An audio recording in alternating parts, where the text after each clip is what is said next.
Although staring into strangers' eyes or making eye contact with them can potentially be problematic, we all know it's not a great idea to catch the glare of the Gorgons, especially the infamous Medusa.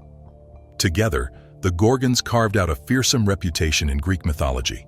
However, you'd find that today, few people know little about the Gorgons, save their encounter with the hero Perseus. So who exactly were the Gorgons? Were they humans or monsters?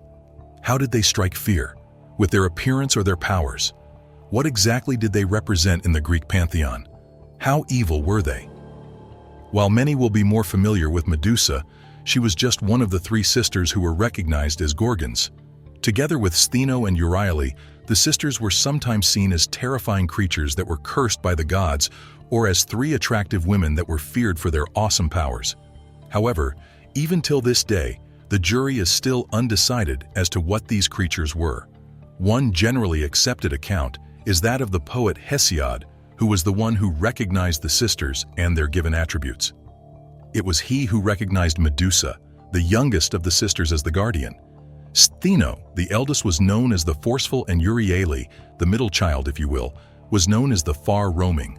Little more is known about the other sisters apart from the fact that Stheno was a fiery redhead with a head full of red snakes who killed more people than her two sisters combined. Even less is known about Euryale, as even Hesiod had no description for her. Only thing that was notable about her was her shrill screech, which was known to incapacitate men and make the earth tremble. Living together on the Western Ocean, the Gorgons were also known as hideous beasts that were a combination of human and snake-like features, as not only did they all have snakes for hair, they also had tails like snakes. Despite this fearsome appearance, their real power seemed to be their famous stare that could turn people into stone. How they got like this is generally disputed, but one rather popular account tells us that these were once normal girls who were turned into monsters after Poseidon violated Medusa in Athena's temple. Rather than consoling the poor victim, Athena unleashed her rage on Medusa because she had been violated in Athena's temple by turning her and her sisters, who tried to defend her, into these snake-like creatures that terrify us today. That is how Perseus found them after the king of the island of Polydectes demanded that Perseus brought Medusa's head to him. This was a clever ruse to cause Perseus's death, because there was no hope that he'd ever defeat the Gorgon. However, the devious king didn't count on Perseus receiving the assistance of the gods. Together with the winged sandal of Hermes, the invisible cap of Hades, and the Aegis shield of Athena, Perseus was able to lob Medusa's head off before escaping, thanks to his invisibility helmet, thereby bringing an end to the sisters' lore.